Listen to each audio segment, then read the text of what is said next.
Hello दोस्तों, कैसे हैं आप सभी। आई होप कि आप सभी बढ़िया होंगे। तो दोस्तों, आज के इस वीडियो में हम लोग 10th के यानी कि मैट्रिक परीक्षा के इंपॉर्टेंट क्वेश्चंस के बारे में जानने वाले हैं, जो कि साइंस सब्जेक्ट के ऊपर बना हुआ है। जी हाँ दोस्तों, ये वीडियो साइंस सब्जेक्ट के ऊपर बना हुआ है। और साथ ही इस वीडियो में आपको बताएंगे कि अगर आप कुछ नहीं पढ़े हैं तो एग्जाम में क्या लिखना है, अगर आप की तैयारी थोड़ी बहुत भी है तो 90 प्लस कैसे लाना है। ये सभी के सभी आज के इस वीडियो में हम डिस्कशन करने वाले हैं। तो उम्मीद करते हैं कि आप हमारे इस वीडियो में शुरू से लेकर के अंत तक बने रहेंगे। और साथ ही साथ आपको इस वीडियो में बहुत सारे टिप्स एंड ट्रिक्स देखने को मिलेगा, जो कि हम अपने अनुभव से गैस किए हैं कि आपको अगर ऐसा करना है तो आप एग्जाम में अच्छे खासे नंबर ले आ सकते हैं। अगर आप इस तरीकों को अपनाते हैं तो एग्जाम में अच्छे खासे नंबर ला सकते हैं। इतना ही नहीं दोस्तों, उस तरीकों को अपना करके मैंने कई सारे स्टूडेंट्स को अच्छे खासे नंबर दिलवाया है। जी हाँ, मैं कुछ नहीं करूंगा, सिर्फ और सिर्फ आपको करना है मेरे द्वारा बताए गए टेक्निक के ऊपर काम करके। ठीक है, तो उम्मीद करते हैं कि आप लोग हमारे इस वीडियो में शुरू से लेकर के अंत तक बने रहेंगे। तो दोस्तों चलिए आज आज के इस वीडियो को शुरू करते हैं। तो दोस्तों, आज का ये पहला सवाल आपके सामने, पहला सवाल ये है कि प्रकाश की किरणें गमन करती है। तो दोस्तों, प्रकाश की किरणें जो है किधर गमन करती है। आपके सामने चार ऑप्शन है, सीधी रेखा में या फिर टेढ़ी रेखा में, किसी भी दिशा में या फिर किसी भी दिशा में नहीं। तो इसका राइट आंसर क्या हो जाएगा दोस्तों। इसका राइट आंसर ऑप्शन नंबर ए हो जाएगा, यानी कि प्रकाश की किरण जो होती है वो सीधी रेखा में ही गमन करती है। आप लोग देखे होंगे, अगर आप लोगों का छप्पर वाला घर होगा तो कहीं अगर छेदा होगा तो वहां से प्रकाश की रोशनी सीधे आती होगी, ना कि ऐसे घूम के आती होगी। ठीक है, तो उम्मीद करते हैं कि आप लोग मेरी बातों को समझते होंगे। अब दोस्तों चलिए चलते हैं अगले प्रश्न की ओर। अगला प्रश्न दोस्तों आपके सामने ये है कि मोटर गाड़ी के चालक के सामने लगा रहता है। यानी कि दोस्तों, मोटरसाइकिल जो है उसके चालक के सामने दो ऐसे ऐसे मिरर, इस टाइप का जो मिरर लगा रहता है, उस मिरर को क्या बोलते हैं। इसमें किस मिरर का उपयोग किया गया, इसमें किस दर्पण का उपयोग किया गया, ये क्वेश्चन ये पूछ रहा है। ठीक है, तो दोस्तों आपके सामने चार ऑप्शन है, तो इसका राइट आंसर क्या हो जाएगा। तो सबसे पहले हम बात करते हैं, लेंस तो होगा नहीं, लेंस नहीं होगा, इसमें सिर्फ और सिर्फ दर्पण वाला होगा, तो समतल दर्पण तो हो ही नहीं सकता है। ठीक है, अवतल दर्पण तो हो ही नहीं सकता, क्योंकि अवतल दर्पण में क्या होता है, जितने बड़े हम हैं उतने बड़े वो प्रतिबिंब बनाता है। सिर्फ और सिर्फ इसका right answer option number B हो जाएगा, क्योंकि उत्तल दर्पण क्या करता है, किसी बड़े वस्तु का प्रतिबिंब छोटे आकार में दिखाता है। तो इसका right answer option number B हो जाएगा। अब दोस्तों चलिए चलते हैं अगले प्रश्न की ओर। अगला प्रश्न दोस्तों आपके सामने ये है कि मोटर कार के हेडलाइट में किसका प्रयोग होता है। तो दोस्तों यहाँ पे हेडलाइट के बारे में बात करा गया है। हेडलाइट यानी कि मेन लाइट जो होता है, जहां से रोशनी बाहर निकलता है, जहां से रोशनी क्या होता है, बाहर निकलता है। ठीक है, तो उसमें किसका उपयोग किया जाता है दोस्तों। तो इसका right answer option number C हो जाएगा, अवतल दर्पण का इसमें उपयोग किया जाता है। तो अवतल दर्पण इज अ राइट आंसर। ठीक है, तो उम्मीद करते हैं कि आप लोग यहां तक बने होंगे। अब दोस्तों आपको यह भी कमेंट करना है कि आप कितने क्वेश्चंस को, इसमें टोटल 35 क्वेश्चंस करवाया गया है, आपको यह भी कमेंट करना है कि आप लोगों को इस 35 में से कितने क्वेश्चंस का आंसर पता था। ठीक है, तो उम्मीद करते हैं कि आप भी हमारे कमेंट बॉक्स में अंतिम तक वीडियो देखेंगे और कमेंट करेंगे कि आपको इन 35 यानी कि 35 क्वेश्चन में से कितने क्वेश्चंस का आंसर पता था, ताकि हमको भी पता चल सके कि आपकी तैयारी कैसे है। ठीक है, आप किस तरह से आपका तैयारी अभी चल रहा है या नहीं। अगर आप नए हैं, अगर आप चाहते हैं कि कम समय में तैयारी अच्छी खासी हो जाए, तो आपको इस वीडियो को पूरा देखना है, क्योंकि इस वीडियो में हम कहीं भी एक ट्रिक बताएंगे, एक टिप्स बताएंगे, जो कि आपको उसको फॉलो करना है और एग्जाम में उसी तरीके को फॉलो करके लिखना भी है, तो आपको अच्छे खासे नंबर आ जाएंगे। अब दोस्तों चलिए चलते हैं अगले प्रश्न की ओर। अगला प्रश्न तो दोस्तों आपके सामने ये है कि समतल दर्पण द्वारा बना प्रतिबिंब होता है। तो दोस्तों समतल दर्पण जो है वो हमेशा कैसा प्रतिबिंब बनाता है। तो आप लोग अगर पढ़े होंगे तो आप लोगों को पता होगा कि समतल दर्पण जो है ये हमेशा काल्पनिक प्रतिबिंब ही बनाता है। ठीक है, तो इसका right answer option number B हो जाएगा। अब चलिए चलते हैं अगले प्रश्न की ओर। तो दोस्तों आपके सामने अगला प्रश्न कुछ इस प्रकार से है कि लेंस की क्षमता का असली मात्रा क्या होता है। तो दोस्तों हम सभी जानते हैं लेंस की क्षमता क्या होता है, ऐसे मतलब डी होता है, यानी कि धनात्मक में होता है, और डी फॉर डायऑप्टर। ठीक है, तो इसका right answer option number A dioptre होता है।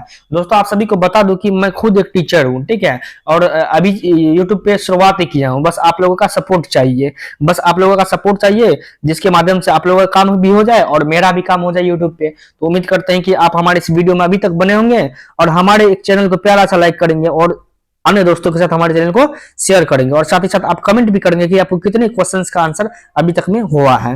अब दोस्तों चलिए चलते हैं अगले प्रश्न की ओर। अगला प्रश्न दोस्तों आपके सामने ये है कि लेंस उत्तल लेंस को कहते हैं। तो दोस्तों उत्तल लेंस को कौन सा लेंस कहते हैं? तो दोस्तों हम सभी जानते हैं उत्तल लेंस जो होता है कुछ इस प्रकार से रहता है, और वो क्या करता है, जितने भी किरण आता है, जितने भी किरण आता है, वो क्या करता है, उसको एक ही जगह पर केंद्रित करता है, यानी केंद्रित करने का काम करता है। ठीक है, यानी कि इसका राइट आंसर ऑप्शन नंबर ए अभिसारी लेंस हो जाएगा। ठीक है, इसका राइट आंसर ऑप्शन नंबर ए अभिसारी लेंस हो जाएगा। अब दोस्तों चलिए चलते हैं अगले प्रश्न की ओर। अगला प्रश्न तो दोस्तों आपके सामने ये है कि अवतल लेंस को कहते हैं। तो दोस्तों अभी तो पीछे देखे थे कि उत्तल लेंस को जब हम अभिसारी लेंस कहते हैं तो अवतल लेंस को कौन सा लेंस बोलेंगे? अवसारी लेंस बोलेंगे। तो ऑप्शन नंबर सी इसका राइट आंसर हो जाएगा। अब चलिए चलते हैं अगले प्रश्न की ओर। अगला प्रश्न दोस्तों आपके सामने यह है कि निम्न में से कौन सा पदार्थ लेंस बनाने के लिए प्रयुक्त नहीं किया जाता है? तो दोस्तों हम सभी जानते हैं लेंस बनाने के लिए जल का उपयोग होता है, कांच का उपयोग होता है, प्लास्टिक का भी उपयोग होता है, लेकिन मिट्टी का उपयोग नहीं होता है। ठीक है, तो ऑप्शन नंबर डी इसका राइट आंसर हो जाएगा। अब चलिए दोस्तों चलते हैं अगले प्रश्न की ओर।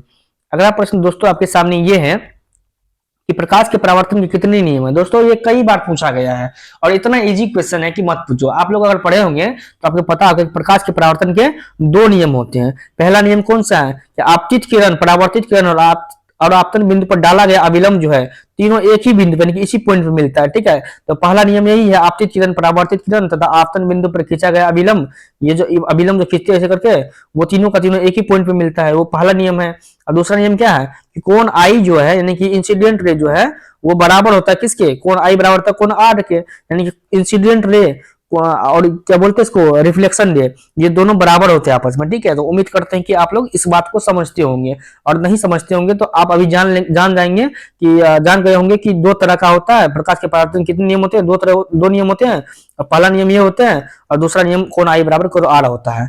अब चलिए चलते हैं अगले प्रश्न की ओर। अगला प्रश्न दोस्तों आपके सामने ये है कि साइड मिरर के रूप में प्रयुक्त होता है। तो दोस्तों साइड मिरर के रूप में किसका प्रयुक्त होता है? तो दोस्तों आप सभी को बताया था शुरू में ही, साइड मिरर यानी कि बाइक जो चलाता है कोई भी, आप लोग भी चलाते होंगे, तो साइड में एक मिरर लगा रहता है। ठीक है, ये मिरर लगा रहता है। इसमें कौन सा दर्पण यानी कौन सा लेंस का उपयोग होता है? सबसे पहले दोस्तों आप यहाँ पे एक चीज श्योर हो जाएंगे कि इसमें लेंस तो होगा नहीं, क्योंकि लेंस का काम क्या होता है? आर पार करना। लेंस से प्रकाश की किरण क्या होती है? आर पार कर जाती है। ठीक है, इसमें कोई ना कोई दर्पण ही होगा, क्योंकि दर्पण क्या करता है कि प्रकाश की किरणों को वापस रिटर्न कर देता है। ठीक है, वापस रिटर्न कर देता है। अगर आप लोगों के घर में आईना होगा तो आप लोग देखते होंगे बचपन में हम लोग क्या करते थे, ऐसे टॉर्च जलाते थे आईना पे, टॉर्च जलाते थे और वो क्या करता था, वो रोशनी उसका रिटर्न हो जाता था। ठीक है, तो हम जानते हैं कि अब तक रोशनी क्या करता है, रिफ्लेक्ट कर देता, परावर्तित कर देता। ठीक है, तो साइड मिरर के रूप में किसका प्रयुक्त होता है दोस्तों? तो इसका right answer option number B हो जाएगा, अवतल दर्पण का प्रयुक्त होता है। अब चलिए, सॉरी दोस्तों, अवतल दर्पण नहीं, उत्तल दर्पण। अब दोस्तों चलिए चलते हैं अगले प्रश्न की ओर। अगला प्रश्न दोस्तों आपके सामने ये है कि सरल सूक्ष्मदर्शी में किसका प्रयोग किया जाता है? तो दोस्तों सरल सूक्ष्मदर्शी में जो है ये किसका प्रयोग किया जाता है? तो उत्तल दर्पण का प्रयोग किया जाता है। और दोस्तों आप सभी को एक और जानकारी देना चाहेंगे कि सूक्ष्मदर्शी जो है, सिंपल यानी कि माइक्रोस्कोप जो है, सरल सूक्ष्मदर्शी, इसका उपयोग जो है, इसका जो मतलब आविष्कार जो है रॉबर्ट हुक ने किया था। रॉबर्ट हुक ने, किसने किया था?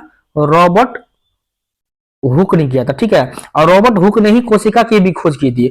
अगर आपको पूछ दिया जाए एग्जाम में कोशिका की खोज किसने की थी, तो रॉबर्ट हुक ने की थी। कितने ईस्वी में की थी? 1665 ईस्वी में की थी। और दोस्तों कोशिका की खोज पता है ये किससे किया था?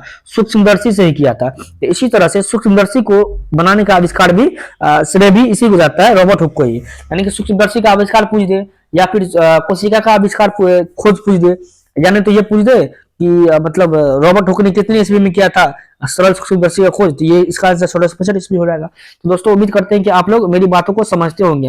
एक्स्ट्रा जानकारी एक साथ दोस्तों आपको पढ़ना, आधा अधूरा कभी भी जानकारी नहीं लेना है। ठीक है, तो ऑप्शन नंबर इसका क्या हो जाएगा? सरल सूक्ष्मदर्शी में उत्तल दर्पण का प्रयोग किया जाता है, तो ऑप्शन नंबर बी इसका राइट आंसर हो जाएगा। दोस्तों आप सभी को मैंने बता दिया है कि मैं एक टीचर हूं और दोस्तों आप सभी का सपोर्ट चाहिए।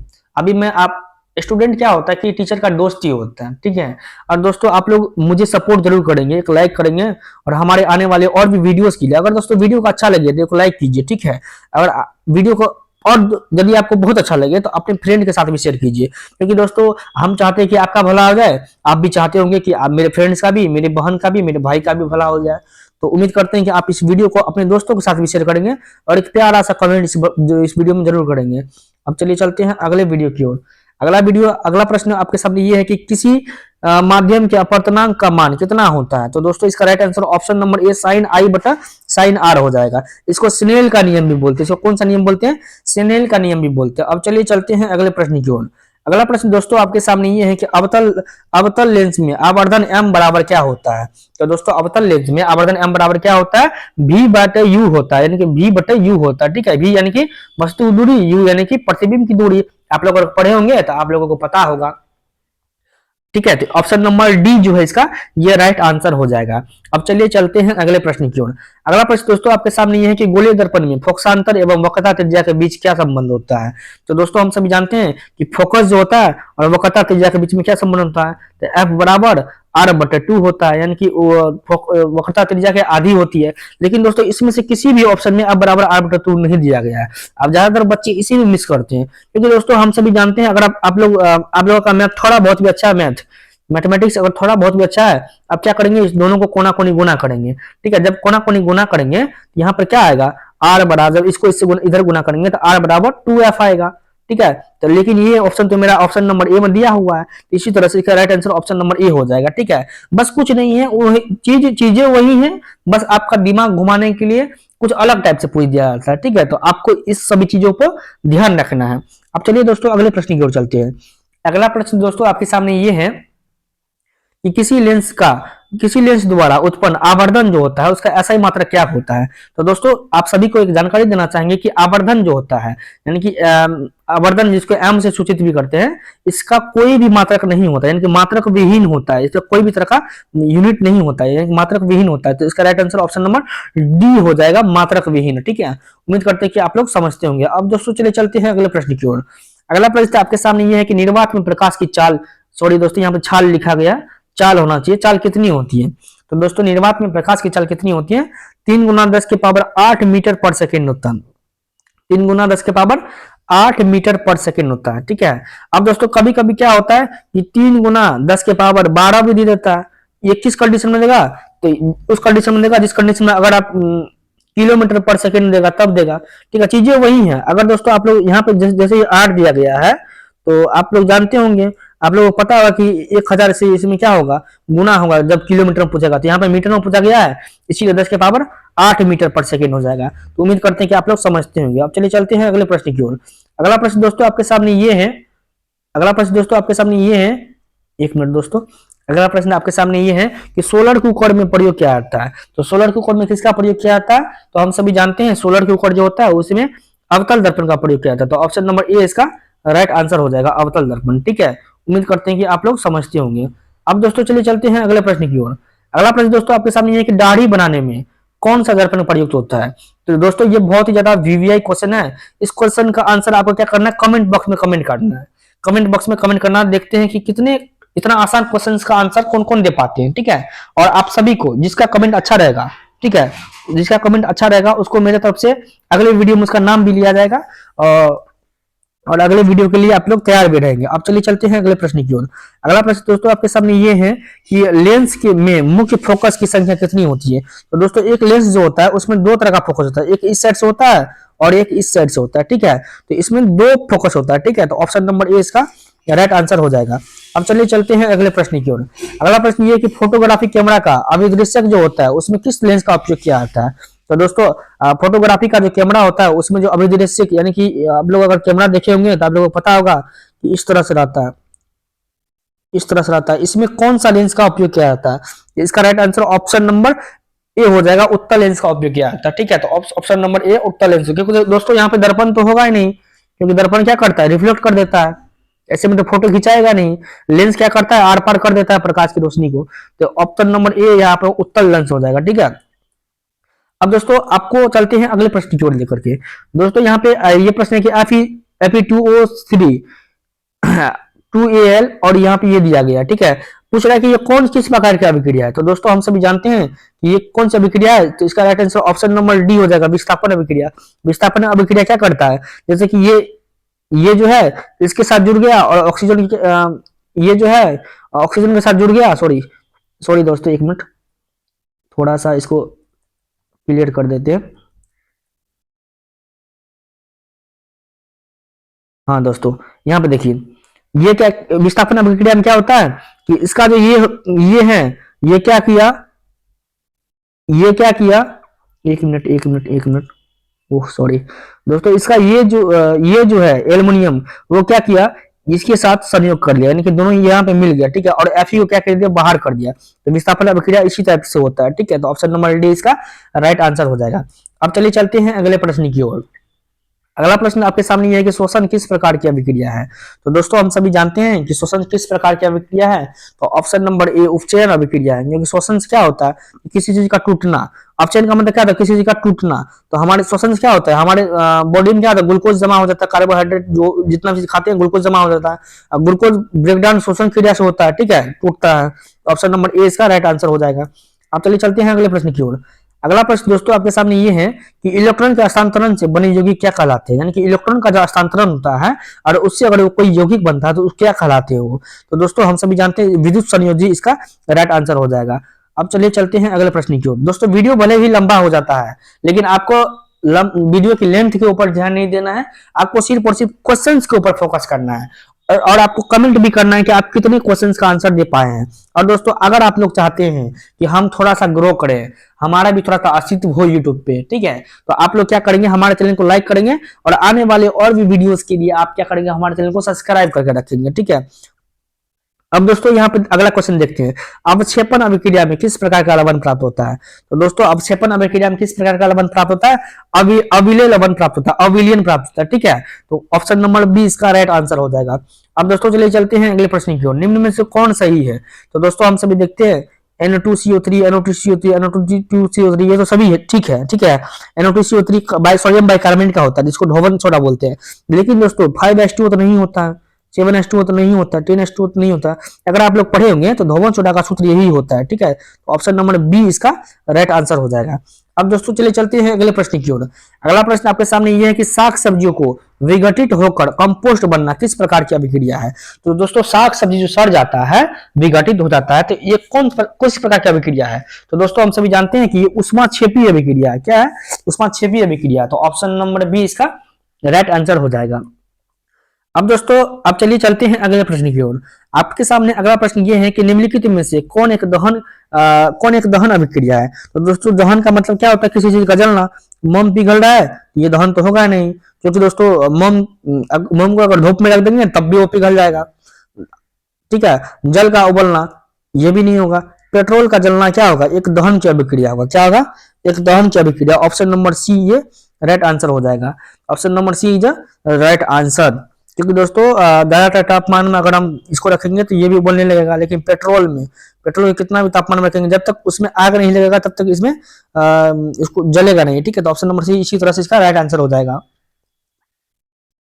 अब चलिए चलते हैं अगले प्रश्न की ओर। मानव शरीर में रक्त में उपस्थित यूरिया की मात्रा कितनी होती है। तो दोस्तों मानव का जो शरीर होता है उसमें क्या बनता है, यूरिया बनता है। अगर आपको पूछ दिया जाए कि यूरिया शरीर के किस अंग में बनता है, तो दोस्तों यकृत में, यानी कि लीवर में जो है यूरिया बनता है, ठीक है, लीवर में यूरिया बनता है। और ये क्या क्या करता है, हमारे शरीर में उपस्थित रहता है और हमारे मूत्र के माध्यम से बाहर निकलता है, ठीक है। किडनी जो उत्सर्जन तंत्र का हिस्सा है, ठीक है, वही बाहर करता है इसको, कुछ मात्रा को। अब ये पूछ रहा है कि हमारे शरीर में सामान्य मात्रा में कितना यूरिया पाया जाता है, ये पूछ रहा है, ठीक है। तो इसका राइट आंसर क्या हो जाएगा, इसका राइट आंसर आपको ऑप्शन नंबर बी हो जाएगा। 20 mg यूरिया हमारे शरीर में होता है, ठीक है। अब दोस्तों चलिए चलते हैं अगले प्रश्न की ओर। श्वसन क्रिया के दौरान कितनी प्रतिशत ऊर्जा ताप के रूप में निष्कासित होती है।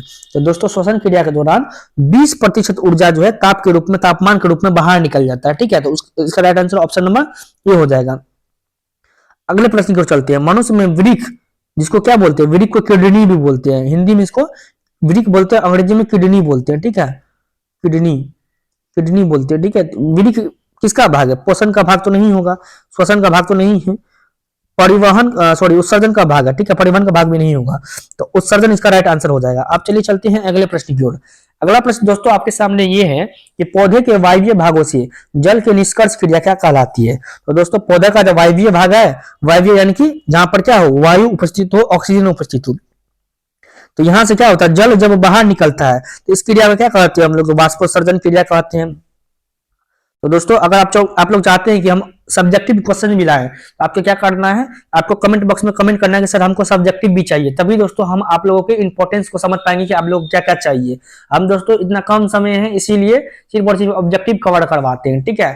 अगर दोस्तों आपको सब्जेक्टिव भी चाहिए हूबहू, अगर दोस्तों मैं अगर सब्जेक्टिव आपको सिलेक्ट कर दूंगा, चूज कर दूंगा, तो मैं अगर 15 सब्जेक्टिव अगर दे दूंगा अगर आपको साइंस में, तो मेरी गारंटी है 15 में से कम 7 से 8 प्रश्न मेरे द्वारा बताए गए प्रश्नों में से ही होगा। ये मेरी गारंटी है। अगर आपको दोस्तों चाहिए तो आपको कमेंट बॉक्स में कमेंट करना कि सर सब्जेक्टिव भी दीजिए, ठीक है। अब दोस्तों चलिए चलते हैं अगले प्रश्न की ओर। अगला प्रश्न दोस्तों आपके सामने ये है कि वह परिक्रम जिसके द्वारा शरीर में ऊर्जा का उत्पादन होता है, तो वह परिक्रम जिसके द्वारा शरीर में क्या होता है, ऊर्जा का उत्पादन होता है, तो श्वसन के माध्यम से ही शरीर में ऊर्जा मिलती है। क्योंकि दोस्तों हम जब सांस लेते हैं तो हमारे शरीर में क्या होता है कि हमारे शरीर की कोशिकाओं में हमारे शरीर का जो कोशिका होता है उसमें एक माइटोकॉन्ड्रिया का भाग होता है, ठीक है। उसमें ग्लूकोज जमा होता है, वो ग्लूकोज टूटता है, किससे टूटता है, ऑक्सीजन जब उसमें जाता है तो टूटता है। तो ऑक्सीजन किस माध्यम से जाता है, श्वसन माध्यम से। तो ऑप्शन नंबर ए इसका राइट आंसर हो जाएगा। अब चलिए चलते हैं अगले प्रश्न की ओर। अगला प्रश्न दोस्तों आपके सामने ये है कि कौन सी क्रिया सभी जीव के लिए अनिवार्य है। तो दोस्तों सभी जीव के लिए कौन सी क्रिया अनिवार्य है, तो श्वसन क्रिया अनिवार्य है, यानी कि सांस लेना सभी जीव के लिए अनिवार्य है, निश्चित है। अगर नहीं लेगा तो मर जाएगा वो, ठीक है। अब दोस्तों चलिए चलते हैं अगले प्रश्न की ओर। अगला प्रश्न दोस्तों आपके सामने ये है कि मानव हृदय में कुल कितने वेशम पाए जाते हैं। अब दोस्तों यहाँ पे वेशम दिया गया है, ठीक है। अगर यहाँ पे आपको एग्जाम में कोष्ठ भी दिया रहे तो आपको यही समझना है कि वेशम बोले या कोष्ठ बोले या चैम्बर बोले, चारों का चारों एक ही है, ठीक है। तो मानव हृदय में कुल 4 प्रकार के वेशम पाए जाते हैं, या नहीं तो 4 प्रकार के कोष्ठ पाए जाते हैं, या 4 प्रकार के चैम्बर पाए जाते हैं। ये इसका आंसर 4 हो जाएगा, ठीक है। तो ऑप्शन नंबर सी इसका राइट आंसर हो जाएगा। अब दोस्तों अगर आप हमको सपोर्ट करना चाहते हैं तो इस वीडियो को लाइक कीजिए और हमारे आने वाले और भी वीडियोस के लिए तैयार रहिए और हमारे चैनल को सब्सक्राइब करके रखिए, ठीक है। अब दोस्तों चलिए चलते हैं अगले वीडियो की ओर, अगले प्रश्न की ओर।